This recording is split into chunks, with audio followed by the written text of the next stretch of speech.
you ever wonder what your therapist is thinking about? What's on their mind in between sessions? If you are, today you're in luck. We are sitting down with my wife, your therapist, and we're peeling back the curtain a little bit to find out a bit about what's on her mind, how she thinks about the clients that she's working with as it pertains to a specific topic. So, welcome to the podcast. My name is Price, and I married your therapist. I'm Ash, and I'm a licensed therapist. Please keep in mind that even though this is a podcast about therapy and mental health, that it's not the same thing as therapy and not a replacement for it. Yeah, I think the intention here is that this podcast would be kind of supplementary to therapy, that hypothetically your clients are coming to talk to you about themselves. You're diving in with them about the issues that are pertinent to them and talking to them about them, right? Because that's the focus of a session. Yep. This is our opportunity to talk about topics specific to the sorts of things your clients are dealing with, but in a much more generalized sense, right? Yeah, mental health topics that either apply to all of us or that I think everybody can benefit to learn more about or that they just might find interesting. So with that said, let's dive into our topic for today's episode, eating disorders. Yep, it's Eating Disorder Awareness Week, which is a random circumstance because we plan these out months in advance. We plan out our episode schedule months in advance. It just so happens that our ED episode falls into Eating Disorder Awareness Week. What great timing, though. It feels like we're really meant to talk about this right now. Yeah. Now is the time. Now is the place. Yep, let's get into it. What I'm hoping to cover with you today is a general understanding of what eating disorders are. I think because we all know what anorexia is, or generally speaking, we know what anorexia is. A lot of people think of anorexia when they think of eating disorders in general. It's the eating disorder, right? Mm-hmm. But that's not really fair to the other specific diagnoses that exist within eating disorders. Oh, yeah. There's a broad range of eating disorders, and they cover lots of different things. So I want to kind of get a better understanding of what we're talking about when we talk about eating disorders. Then I want to flip it, and I want to talk about disordered eating. Okay. Because you and I know you don't wake up with anorexia, right? You don't wake up with bulimia. There are paths you walk down to get there. Yep, absolutely. And there are a lot of things that help us walk down those paths. Yeah, I think that in a lot of ways, red flags for eating disorders are celebrated in our society. Fad dieting, extreme dieting, cutting out food groups, things that lend themselves to be minor examples of larger symptoms. Right, absolutely. It can really mask symptoms, and it can really get somebody to the point where they're now having health issues, without having done anything that's not just completely normalized. Yeah, and I think so many people, get the help that they need with dealing with these things because the eating disorder has evolved so much because it's been hidden under, well, I'm doing a fad diet, or I'm participating in these activities that are not just like accepted, they're encouraged. Right. And before long, now I am literally on death's door because I have had this mental health issue that's gone untreated for so long and, in fact, celebrated. Yep, absolutely. And only a third of people dealing with a diagnosable eating disorder will receive any treatment at all. A lot of that is they don't have access to care, but often it's missed. It's easy not to know what's going on. Yeah, you don't even know that it's a problem in the first place, so you don't know to go get the help that you need in a lot of cases. Yeah, absolutely. Yeah, so I think that there's a lot to unpack there, and I'm really interested in it. But first, let's baseline this whole conversation.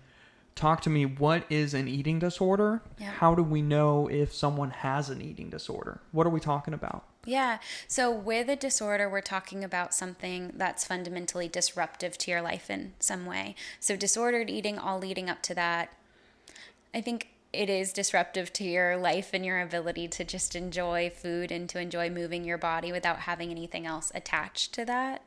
But a disorder involves a disruption to your life. Something is no longer sustainable there. It's starting to have an impact on you. And a lot of times with eating disorders, your health is incredibly impacted. and yeah, you're not able to function.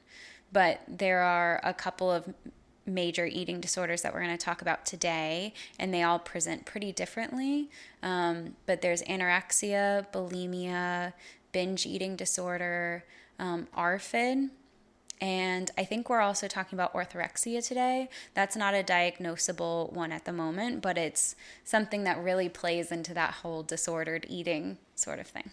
What's the last one called again? Orthorexia. Orthorexia. And where are you hearing about this?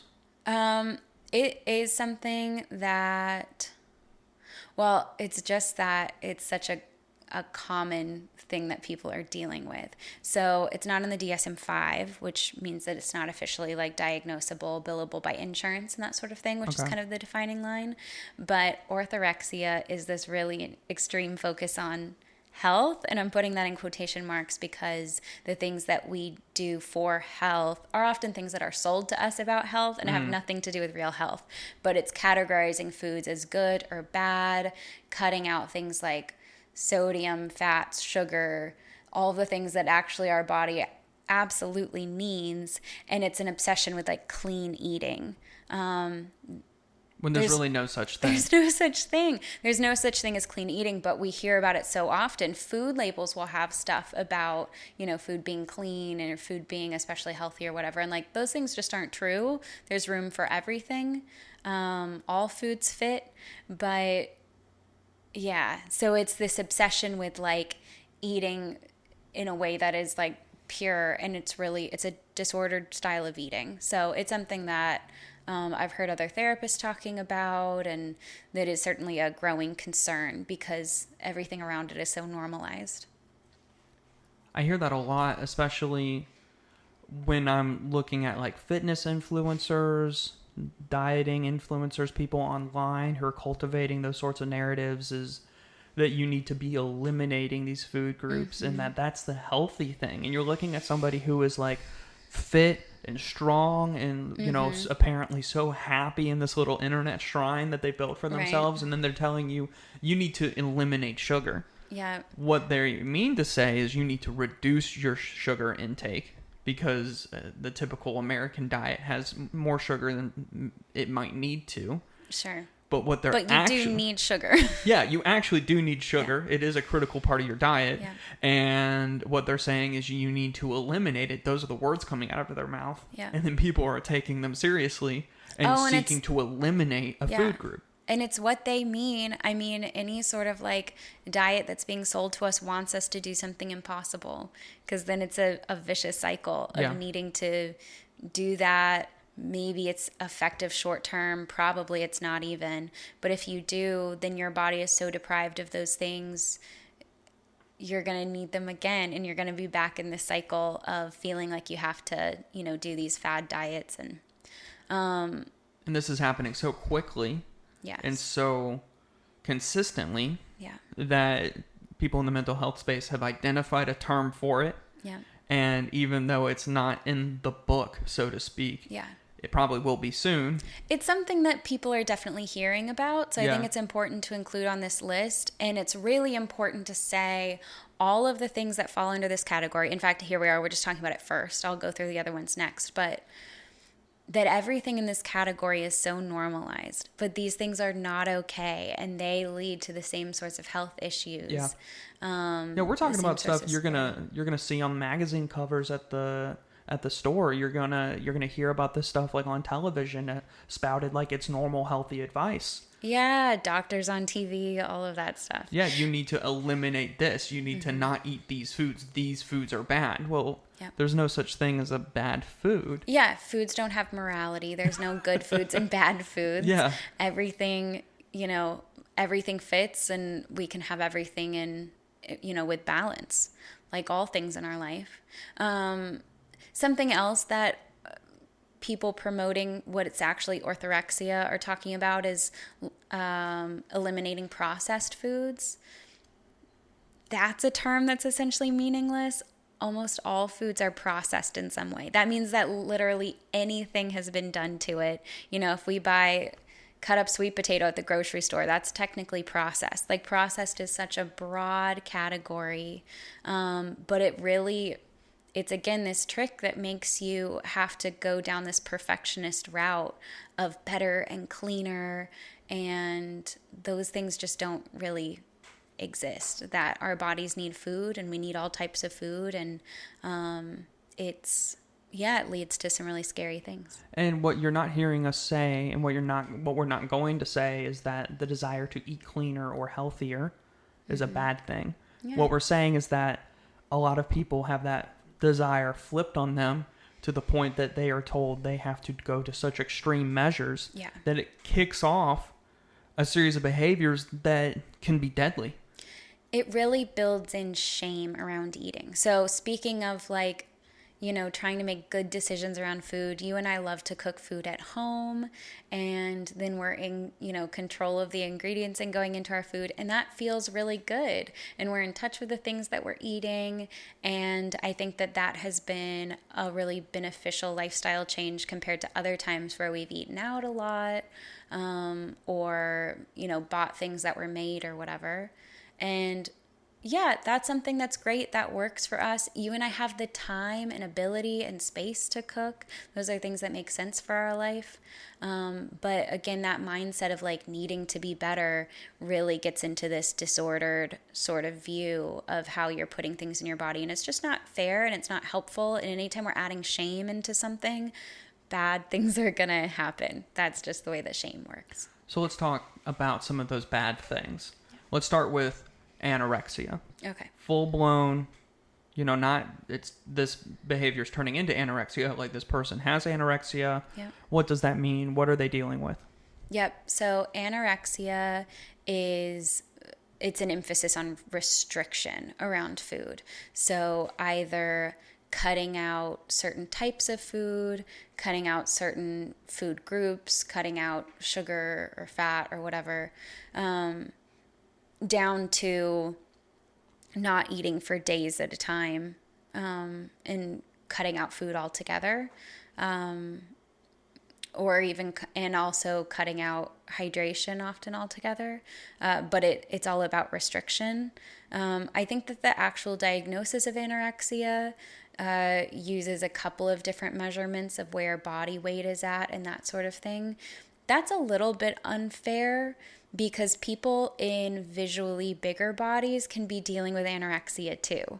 If they're completely restricting food, that's going to result into some severe effects. Yeah, an arbitrary weight milestone for diagnosing anorexia would totally make sense if we were all in the exact same body. Right, if we all had the exact same body and we could just visually compare everybody, but that is not the way that people are. People are healthy at very different weights, and somebody in a bigger body can be experiencing all of the other parts of anorexia and not have some of the more hallmark like visual cues we think of. And that's just as dangerous. But basically, your body's deprived of food and your system starts shutting down. Anorexia is the most deadly mental illness. And it's because, mental health disorder. And it's because the result of not eating is that you will die. And a lot of the education that happens at the very beginning of treatment for eating disorders is just dispelling a lot of the myths around how sustainable this is, because so much of it is celebrated. People in the throes of diagnosable anorexia will still be getting complimented on losing weight and looking, the way that we get taught humans are supposed to look, which is just not true. What starts as, okay, I'm only going to consume 1,200 calories a day. Mm-hmm. Well, then that's great. And people online are like, go you, that's amazing. Well, what if I bring that down to 1,000? And then that turns into 800. And then that turns into 600. And then now we are in starvation territory. Again, that better, I can do more. And anorexia is a lie, because there's never good enough. There's never an end to that. It will always result in death and destruction. So what causes that? Why, couldn't, I feel like before you and I had some personal dealings with this, my mindset was very much like, well, just start eating. Right. Easy. Yeah. That seems easy to me. I've never had a problem with wanting to eat. You know, you even hear people joke about, man, I wish I had anorexia so I could lose the weight that I want to lose. Yeah. You hear that a lot. I've seen t-shirts for obese people that say like, I beat anorexia. Yeah. Because it's like the butt of a joke, you know? Right. But I think that a lot of people could have a very flippant attitude towards it because it just seems like such a no-brainer. Like, you're starving yourself to death. You're in complete control and able to turn that around. So why is this such a deadly disease when the cure seems so obvious? Yes. Well, that's like telling a depressed person, just be happy, right? Like, Oh. it's not. Oh, really? That's all I have to do? Yeah. Just, I'll just turn this frown upside down and things will be fine. It's not as simple as putting food in your mouth. Ashley, who works with me at Ash Tree Counseling Center, works with eating disorders and treats them specifically. And she always describes to parents, no, imagine whatever your worst fear is. Let's say you're most, afraid of spiders. Imagine sitting down to a plate of spiders. Your brain has gotten to the point where it has made food a dangerous thing. It's something that you will avoid at all costs. And it ends up looking a little bit more like we see with addiction, where there's lying and hiding and isolation and negotiation and all the things that go along protecting something, because your brain flips from seeking out food and needing it to obsessing over food, but also essentially like fearing it. It's become something to avoid at all costs, and it prioritizes that. And it's not as simple as the choice to be able to just put that thing in your mouth and eat it. It reminds me of a symptom of rabies, which is hydrophobia. You have this virus taking over your brain, trying to kill you. And a hallmark symptom that it's gone beyond repair, you are going to die from rabies, is that you have hydrophobia. You ever seen a video of somebody with hydrophobia trying to drink water? Their body starts tremoring. They're bringing a glass of water to themselves, and they cannot physically get it to their mouth, and they have this like expression of shock and fear on their face, and they start shaking, and I see the water spilling out, and then they finally give up, like panting, and they can't drink the water. They physically cannot do it. Their brain is terrified of it. And we'll talk more about this in a moment, but I have seen somebody with anorexia try to eat before. And it is almost exactly like that. It is terrifying to see. Yes, it has turned into that sort of like fear survival response. And it's really intense. It's not as simple as just being able to do that. And even people who see the other side of an eating disorder and are in recovery like we talk about again with addiction, that like it's something that can flare up again. It's something that they have to continue to be mindful of, because it does turn into this difference in their brain. And their brain really hyper avoids it while also obsessing over it because they're starving and their body is asking for food. So the other thing that you can see is an obsession with food. So an obsession with not eating it, but an obsession with watching other people eat food, with cooking, and with being around food, because all their brain can focus on is food. So there will be a lot of talk. When we had a friend going through treatment for an eating disorder, every single conversation we had was about treatment and about what was happening and about food and about weight and about all of those things, because that's all that her brain could think about. Her brain was starved. And literally the other thing that happens is that your brain shrinks pretty drastically, because it doesn't have the nutrients and hydration that it needs. And so you have this like survival brain, but there's that same sort of, exactly like you're talking about, it sounds like, with that almost fear response to it. This is such a random fact, but our next door neighbor is a therapist. And I remember her telling me that she's an addiction therapist. She deals with people who are on heroin. And like, not that one addiction's more serious than the other, but like she's on the far end of that for sure. She's helping, dealing with something that's a really significant drug for sure. And she said, I will always choose heroin, working with heroin addicts over somebody with an eating disorder, because the eating disorder is so much more dangerous and so much harder to overcome. And well, like people talk about with drugs, another thing with eating disorders is that it becomes your best friend in a way. It's like your constant companion, and people who even are in treatment for eating disorders will worry about what life looks like without that, because it does consume your whole life. And I'm never the guy who's going to say that you're not allowed to joke about a specific topic. Mm-hmm. But I had a very flippant attitude towards anorexia before seeing it up close and personal. Mm-hmm. And now having seen it myself, like we're sitting at our kitchen table right now, and I have sat at this table with somebody in the throes of anorexia, mm-hmm. getting screamed at because I've asked her to eat a slice of strawberry, mm-hmm. and she has not eaten in days. Yeah. She was actively dying at that point. She was actively dying, and it's just not funny to me anymore after going through that personally. Yeah. And so again, I'm never going to say you're not allowed to make jokes, but for me and the experience that I've had, that's like completely changed my perspective on what seems like a silly disorder to have, where you just need to eat. Like something is wrong. Mm-hmm. Something is very wrong. Yeah. You know, we talk about it like it's an addiction, or there's so many comparisons to addiction. Mm-hmm. Hi, my name is Price and I'm an alcoholic. Mm-hmm. I started drinking to try to cope with emotional issues that I was having. Yep. But then that becomes its own problem, because now I'm drinking because I really like to drink. Yeah, and then because you really need to drink. And then my body is completely dependent on alcohol just to function. And so I can relate to the thing becoming its own demon in a way.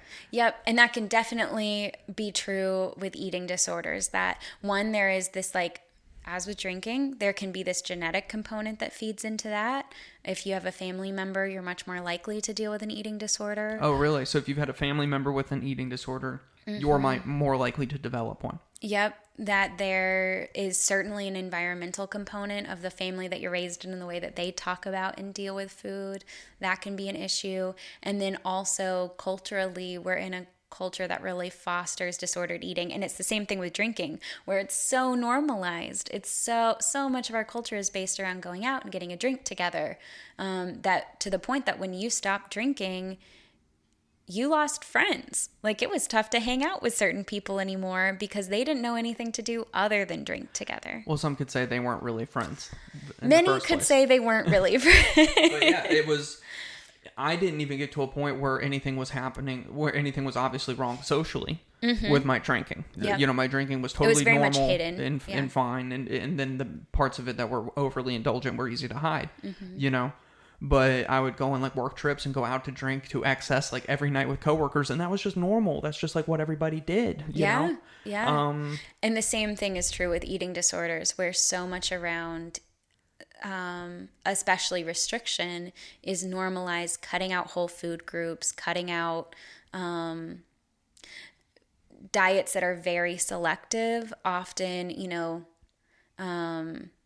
like vegetarianism and veganism can feed into this because it keeps it hidden, right? Like, oh, it's fine to do those things. In fact, it's admirable to do those things. Mm-hmm. It's great to cut something out of your diet like that. And there are a lot of reasons to do those different things. Our friend who dealt with an eating disorder was vegan, and she initially cut it out for moral reasons. She's the sweetest person on earth and had a moral objection to eating animals, but it made it very easy to hide what was going on for a long time. She couldn't eat out because she's vegan. She didn't want to get mixed up on or she couldn't eat what we were cooking. She was like, I'll eat when I get home so I can have a vegan meal. You know, even though we were offering vegan options a lot of the times, like she definitely used that as a way to hide. Yep. What you're not saying is that being a vegan means you have an eating disorder.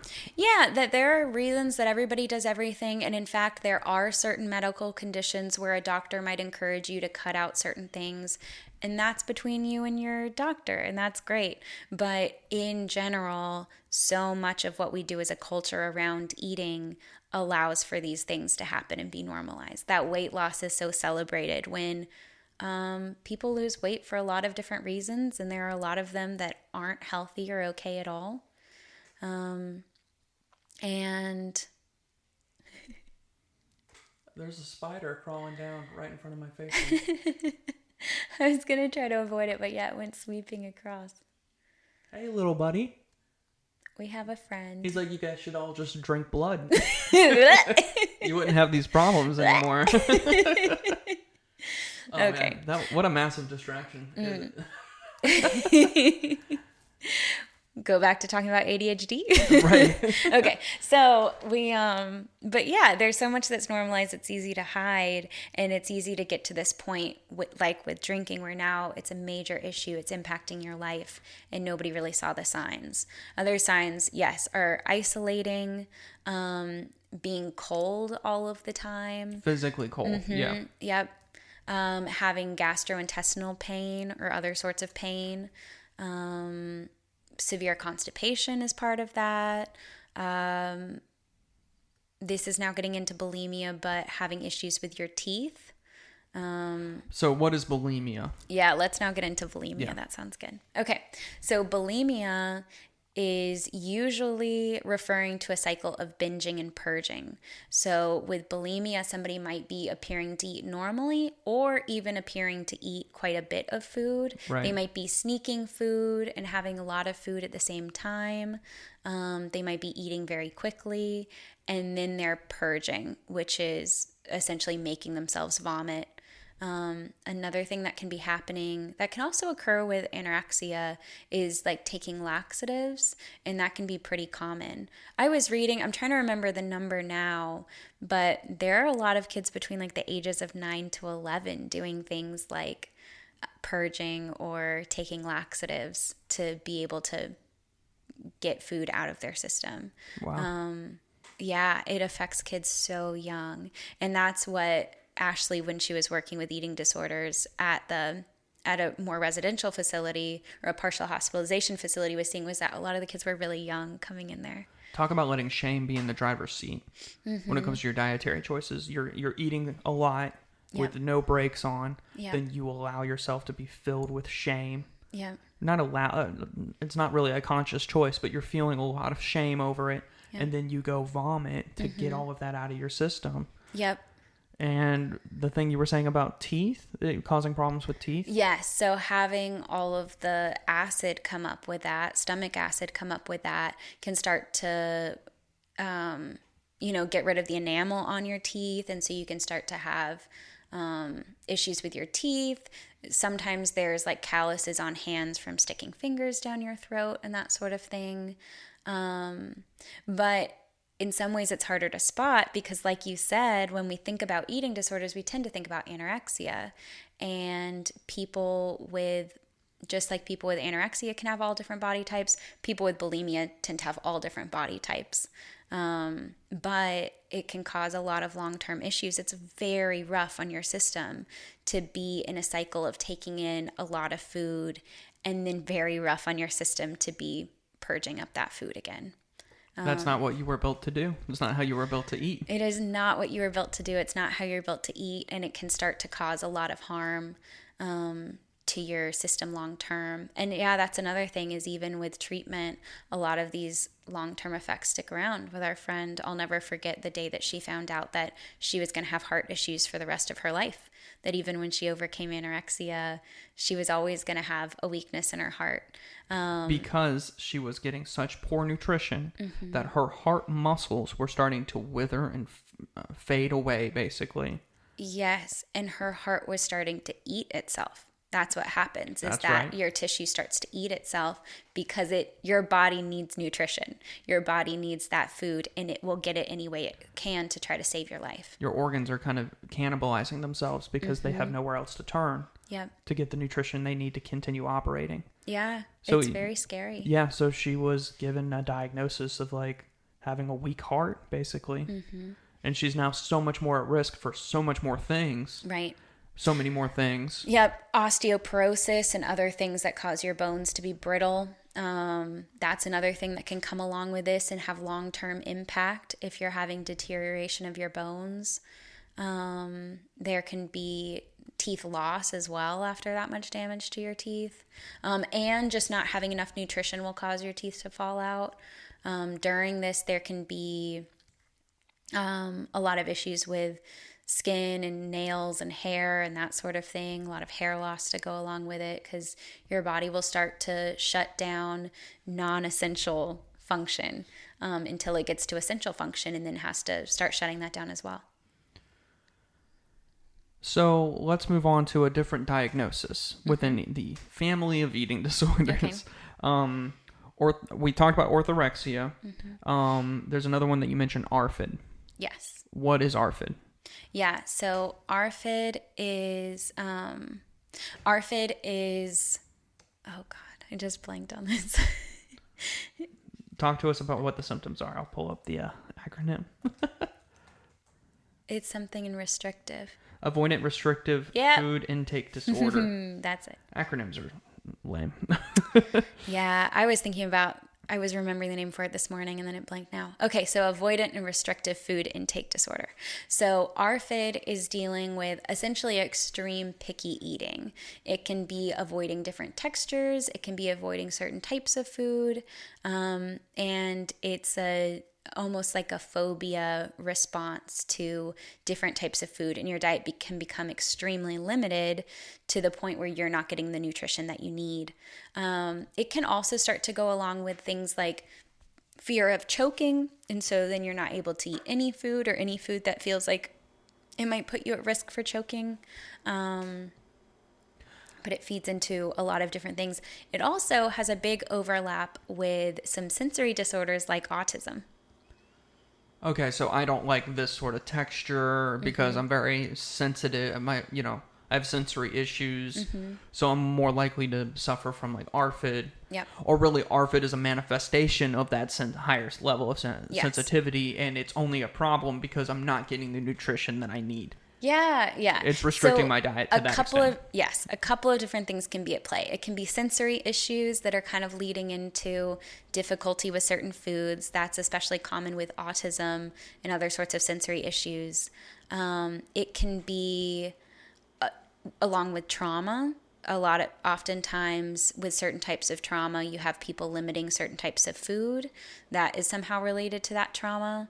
Could you give us an example? Can you think of one?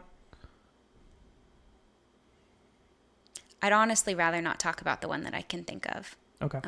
It had to do with somebody who had been sexually abused, though. Wow. And that experience impacted a lot of the foods that they felt comfortable or safe eating because they were having trigger responses to certain types of food. Wow. I'm trying to think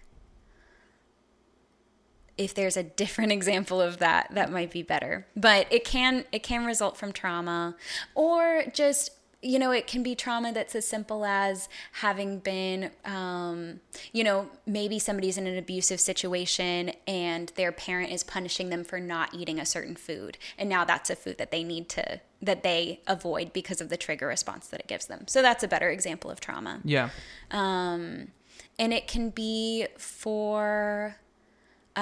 it can also kind of come from certain phobias. So maybe a kid has like a choking experience and then they worry about eating that food, and then that starts to overgeneralize into similar foods that remind them of that, foods that they ate with that food, and it can get more and more severe until they're really not able to eat. And it's a potential for that to then throw them into dealing with now like anorexia, because that gets triggered in their brain. So what if I'm like a young mom and I've got a 3-year-old son and Billy just only likes to eat chicken nuggets? Like Billy is obsessed with chicken nuggets, and you put anything else on his plate and he pushes it off away from him. What do we do? Are we dealing with an eating disorder, or where's the line between a picky kid and an eating disorder? That question is probably best answered by your family doctor, and that is where I would encourage parents to be having that conversation if your kid's diet is really limited. And doctors, dietitians can also help to suggest other ways to get nutrients. So maybe right now it's too much to deal with this issue, but maybe they can drink some of their nutrition instead, and that's an easier way to do that.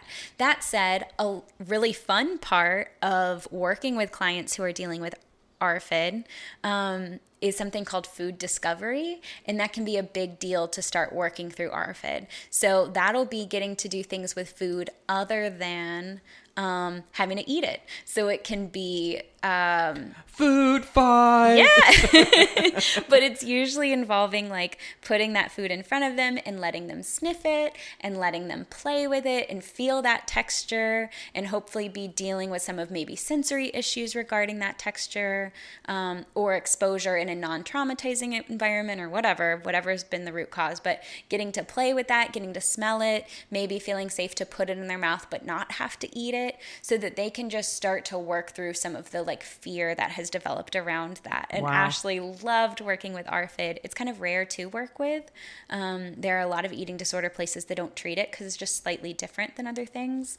But yeah, food discovery is a big deal. And so, as not a therapist who treats eating disorders, but something that can be useful to do in your home for all of these things, one is to not have foods be good or be bad, not attach morality to food, and also allow there to be curiosity around food, that it's not, if it's on your plate, you absolutely must eat it. You know, you're going to eat it and you're going to enjoy it, sort of thing, which can make that a really anxiety-inducing experience.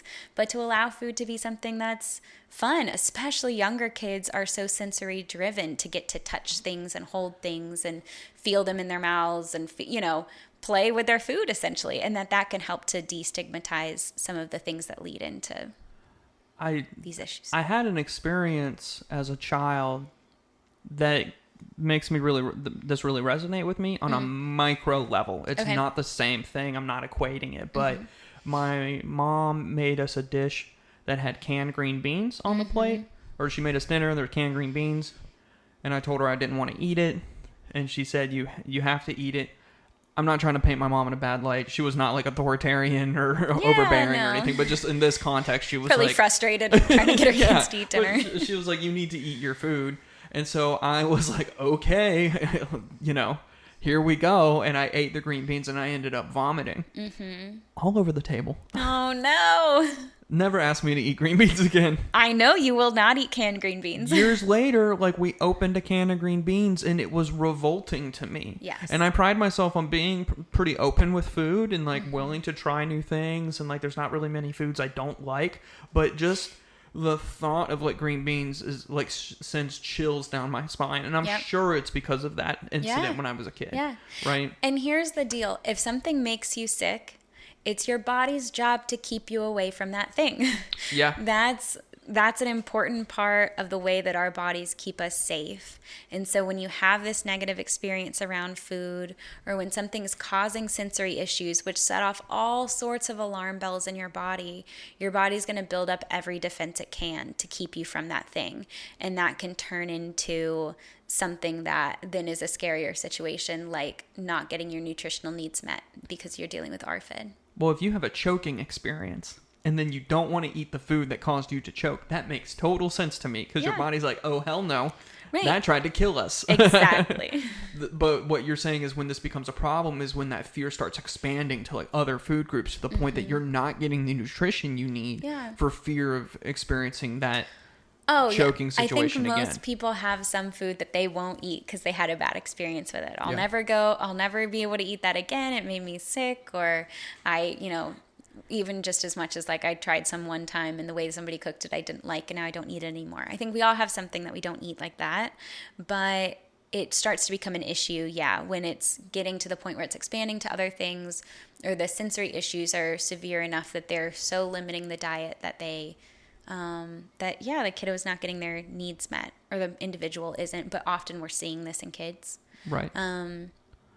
And so, there are a lot of things that can be done within treatment to help get over some of that inhibition that makes it difficult to move past and get your needs met. So if I'm understanding the distinctions between these different diagnoses, that overall it means that you have a relationship with food that is leading you to not get the nutrition that your body requires. That's kind of the overarching commonality between all of these. Anorexia is weight loss motivated. I am trying to lose weight, and I'm trying to be as thin as possible. So I am cutting out certain types of food, or food altogether, Yep. to achieve that goal. Yep. Conversely, bulimia is I am eating a large quantity of food and then I am vomiting it up immediately afterwards. I'm purging that food. Yep. And this is happening all the time. This is happening more often than it's not. Most of my meals are defined by this. And then ARFID is not restricting food necessarily for weight loss motivation, but because you are afraid or having an issue with the act of eating the food itself. Yep. Okay. And then orthorexia is this kind of new, what feels like more of a middle ground discussion around these things, where you are in the pursuit of being so health conscious, again in quotes, you are eliminating certain food groups that have been identified as like bad or evil. Yep. And you're not trying to like lose as much weight as you can necessarily. You're trying to be as healthy as possible, but it's Right. leading you to make bad choices for what your body needs. Yeah, I think that there's a chance, maybe we don't get a separate diagnosis for it. I can't say I'm up to date on if it's something that's being considered. But I was going to say, I could imagine it being filed under anorexia, but it is a different sort of motivation. I think that it can lead into very similar behaviors, but in general, it is that hyper focus on health that's really not helping somebody to make what are actual healthy decisions, but certainly decisions that are promoted by the health industry in a lot of ways. So The last one that we were going to talk about is binge eating disorder. I thought that was part of bulimia then. So bulimia can involve binging and binge eating. Oh, but the hallmark of that is the purging. Yes, that it Okay. also involves purging. Okay, so binge eating doesn't necessarily involve purging. Yes. Okay. So binge eating is usually just involving the binging part of that. And it's again part of this like mental obsession with food. It's tied in with shame, but it can certainly bring a lot of harm to your body. And there are a lot of I've talked to a lot of young people who've struggled with binge eating, and it the same sort of thing. It can range anywhere from that just becoming part of somebody's routine to leading into causing other issues because of all of the intake of food that's happening so often. Or it can get into a cycle of binging and restricting. It can lead into a lot of things, but I think that sometimes we don't include it when we're talking about eating disorders because we think of eating disorders as weight loss, or we think of eating disorders as happening to people with visibly small, thin bodies. But binge eating certainly has a lot of harmful effects. The same sort of tie-in where it can be a symptom of something else that leads into its own issue, and it can cause a lot of concern. And it's treated with some of the same sorts of things as other eating disorders, targeting that shame. Well, first, harm reduction, getting somebody to a point where they're going to be okay, just be able to sustain life, and then dealing with targeting, beliefs and shame and that sort of thing. So let's talk about disordered eating. Yeah, let's zoom out a little bit and talk about a lot of the beliefs and mindsets in our culture that makes these things so common, that really feeds so many people into a route that's now leading into much more severe consequences. Yeah, you don't wake up bulimic. Right. You don't start your day bulimic and you weren't yesterday. There is a path to that.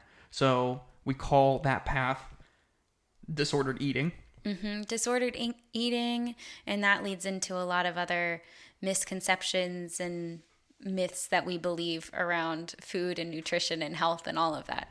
So walk me through some common sorts of disordered eating habits that you see. Yep.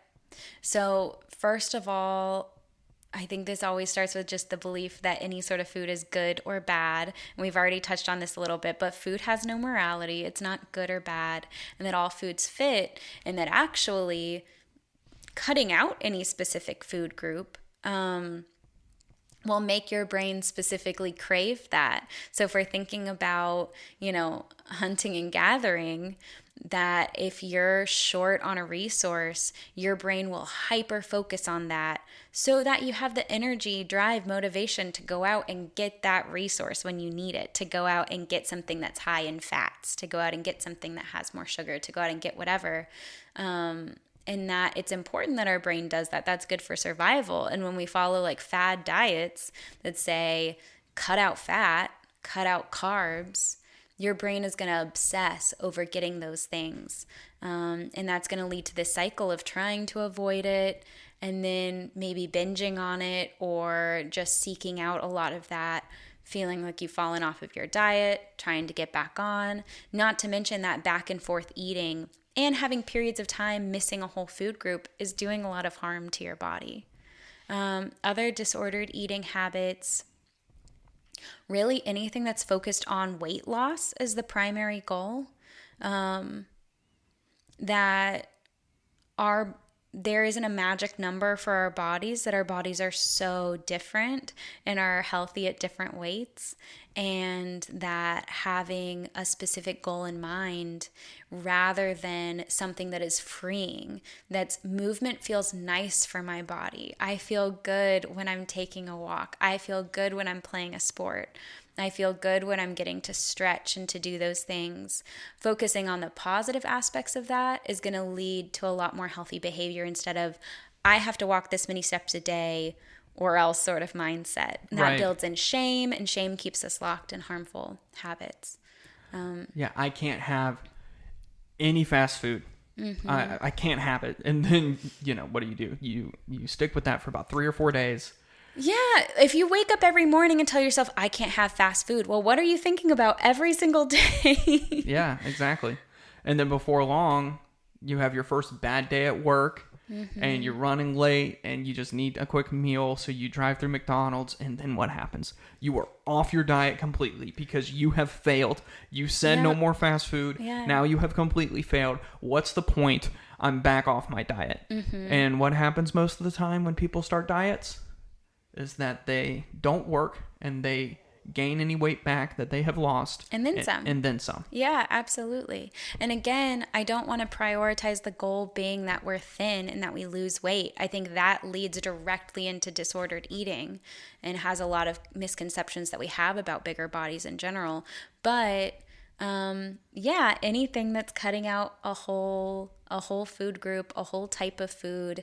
A lot of us just don't live lives that we can really exclude fast food, and that's okay. And it's also okay just to do it because you like it, just to delight in it. But if you've made it the thing you can't have, now it's a thing you're going to start to obsess over. Something that I like, some nutrition advice that I've heard that I think is just really beautiful and healthy and leads away from some of these more disordered mindsets is kind of a yes and mindset to the food that you want, that you're allowed to just tell yourself yes. You're allowed to say, oh, I'm craving, I'm craving something sweet. And so get that thing that's sweet and then make it a whole meal. Make it something that's going to be dense in other nutrients. So get your bowl of ice cream and get other add-ons and get other things to make that something you really enjoy, instead of, I can have a scoop and now it's really selective and it's a big deal and you're setting it apart in your mind. Now you're going to be obsessing over that thing and more likely to keep coming back and keep coming back.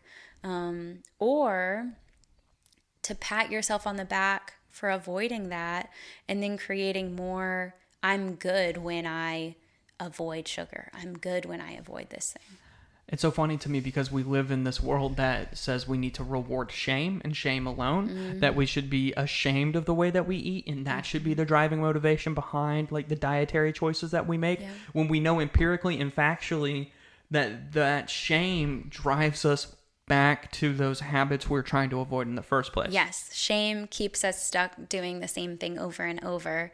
We can talk about shame maybe a different time, because I love talking about shame in sessions. I think it's a big thing that that I talk about with a lot of different clients, because it's a part of so many of our habits. But shame is meant to keep you stuck in place. It serves a biological function, and absolutely when it gets attached to something, you'll come back to that thing again and again. And if you're out there achieving your goals and, you know, your body looks the way that you want it to look and your body feels the way that you want it to feel, it's harder for me to sell you a diet plan. Yeah. It's harder for me to sell you a gym membership. And so I think that even the health industry relies on that shame getting you stuck. Maybe even, I'm not calling anybody out by any means. I just mean overall, I think that it's a self-fulfilling cycle and people get stuck there, and that's exactly where they're supposed to be, just completely stuck. Yeah. Yeah, absolutely. That is a ride you cannot get off of. Yeah. Yeah, no, if you not only just like, do you like your body and feel happy and content with it all of the time, but if you can just have a neutral relationship with your body, that like, my body exists and it serves a function, and I am the person dwelling within. I am the person who exists and who gets to exist because I have a body that functions in the ways that it does. But Ashlyn, you're forgetting that we live in a world that tells a guy like me that I'm worthless if my body doesn't look like I'm fucking Thor. Right. Yeah, you know, if absolutely. I don't look like I'm literally the god of thunder, then I should be ashamed and embarrassed of that. Oh, yeah. No, again, we get sold so much shame about our bodies, and you and I talk about all the time, but how unrealistic those standards are. You know so much about weightlifting and about bodybuilding and about those sorts of things, and how much Thor in the movie is somebody who's extremely dehydrated and not in a healthy place at all to get that effect of having big, strong muscles and, you know, no fat on top of that. Those folks will go without water for days because they're trying to get their skin as thin as possible to wrap around their muscles perfectly. Yeah. And then we're told that's what we should want to look like. More power to those guys doing that. They look great. The proof is in the pudding, but why do I think that they look great? Why is it that I think that somebody who has dehydrated themselves to a dangerous level looks like peak performance? Yeah. Why is it that... Right, that you're told that it is the same thing as peak performance. Yeah. That is the way that you should expect to be able to look. But of course you can never look that way. But why don't you keep buying my diet in the meantime? Yeah. You could have this body too. Wouldn't you like that? Like, oh yeah, I would like that. Yeah, sure would. Great. Get ready for your whole life to be this. Yes, for it to take up every part of your life. And that's where eating is becoming disordered, where it becomes not just an addition to your life, not something that supports every other part of your life, not something to be shared with friends, but something that is isolating, something that is rigid, and something that is a primary focus throughout your day. Now you're getting way further down that path toward an eating disorder. And I think what we're really trying to say here is that this path is well established. Yeah. It is celebrated and encouraged. Yep, it's normalized. We don't even think twice about being told those things.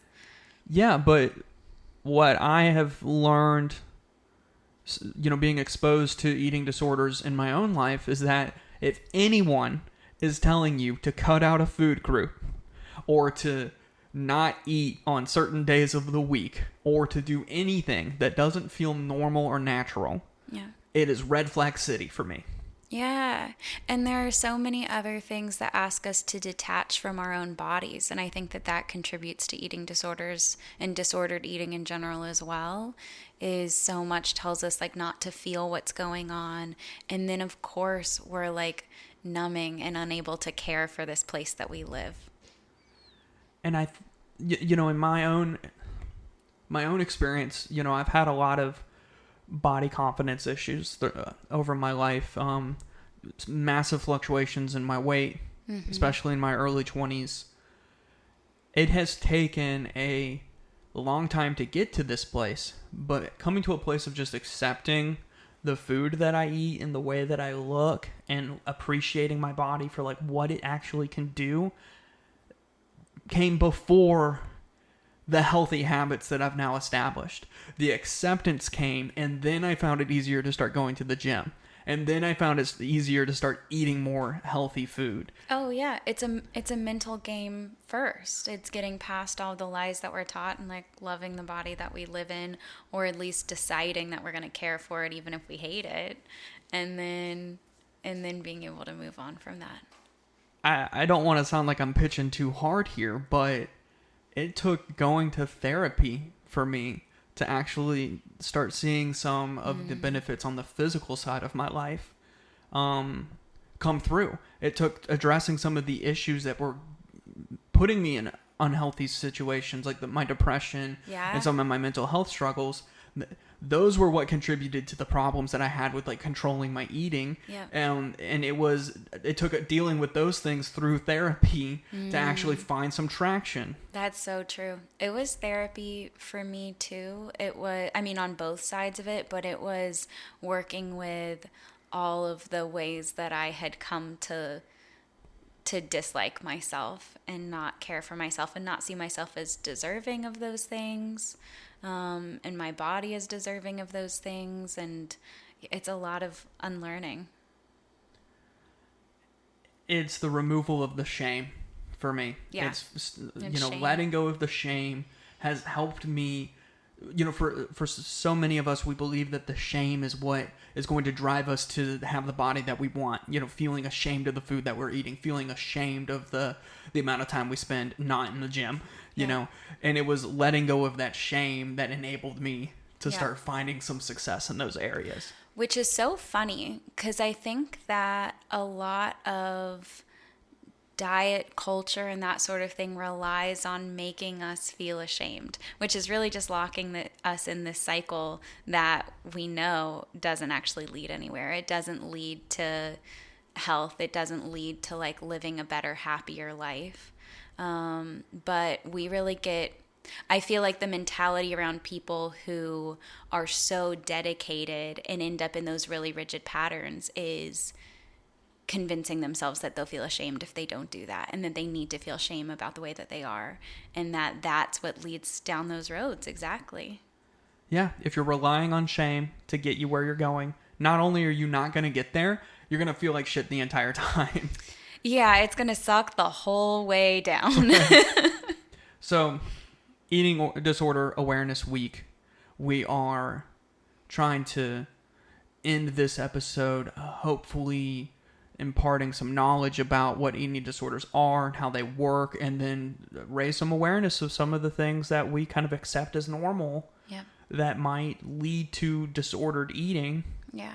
And I think it actually, in some cases, it kills people. Yep. What are some parting thoughts that you have for us? I'm so glad that you asked. Okay, I have a couple parting thoughts.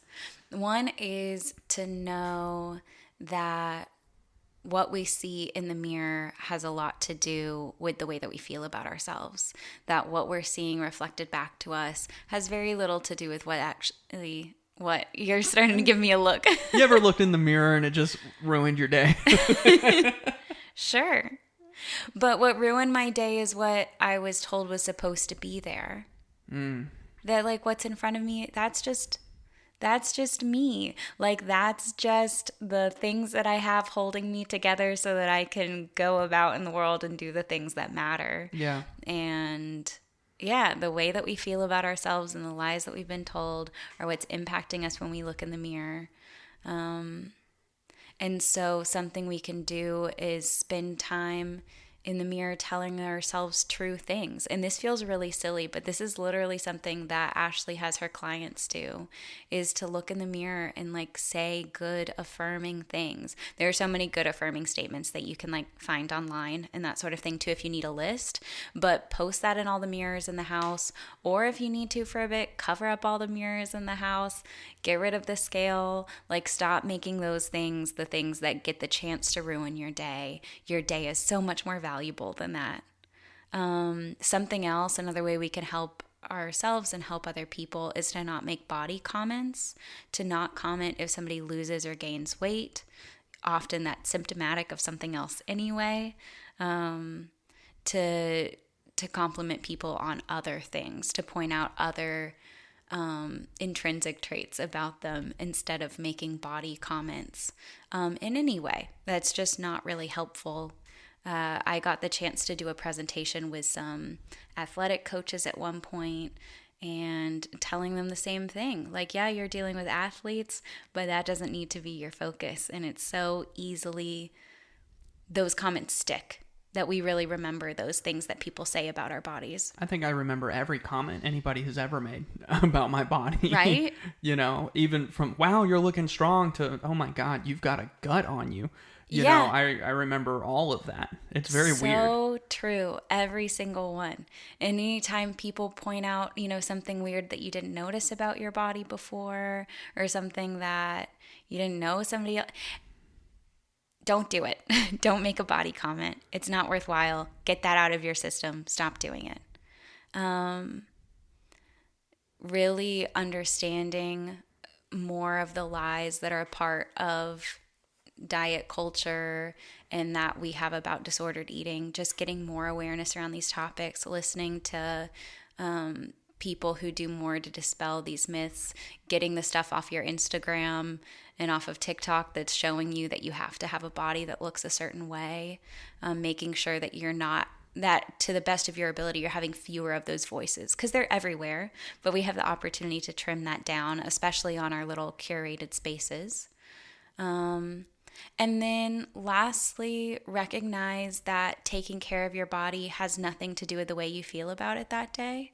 So one of my favorite things is like, you're a soft creature. Like you are your cat, of which we have many. You are your cat at home that needs care, regardless of whether or not you feel particularly fond of your fur baby that day. Maybe your fur baby woke you up at 3 a.m. puking on the carpet. Not a fun time. Like, that cat still needs care. And your body is the same way. Like, it doesn't matter the way that you feel about it that day. It is a soft vessel that needs proper nutrition. It needs to move in a way that just feels nice, that doesn't punish it. Or it needs to rest maybe, but like tuning into your body as though it is something apart from you that you love dearly and care about regardless of the way that you feel about it, and that you can feel neutrally to your body. It doesn't have to be all this like, I love my body, I love everything, little thing about it. Hopefully you get there, that's amazing, but on the days that you don't, and if you never have a day that you do, it still needs the same care. And I think that visualizing, for me at least, it is like a soft little creature that I just have to take care of. And sometimes it's weird and I have to deal with that too. And that's okay. Right. Yeah, this meat bag we're traveling through this life on. Yeah. That it's just, bodies are weird, but they serve a purpose, and that you don't have to always have warm fuzzies about yours to be able to learn to take good care of it. I obviously don't have clients that I'm talking to about these issues, but my personal experience has certainly been, like, I've already said it and I'm gonna keep saying it, that you have to be able to identify the root causes of the things that are creating this disharmony that you feel with your own body.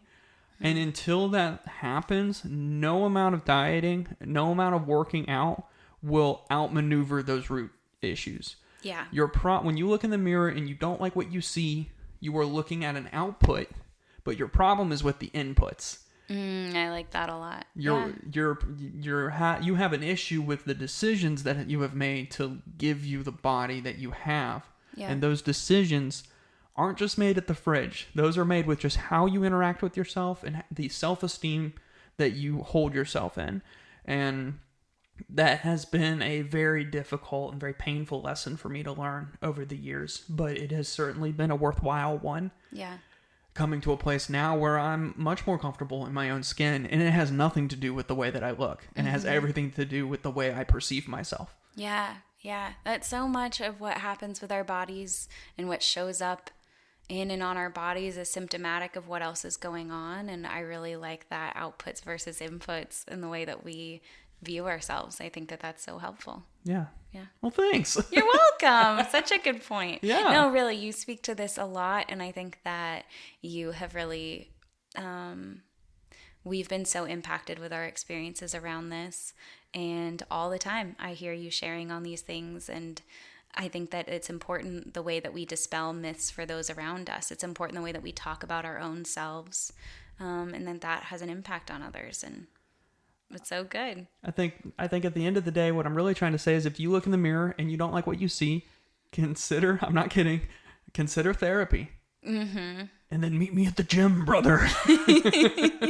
That's your other therapy. Yeah, I love it. Yeah. Well, I think we can wrap up there. Okay. Thank you so much for your time. Thank you for your time. And we will see you next time on I Married Your Therapist. For the record, I think that you're super hot. I think you're super hot. Oh my God. Did we just ruin this whole podcast here at the end? We just got like super mushy. No, what I like is that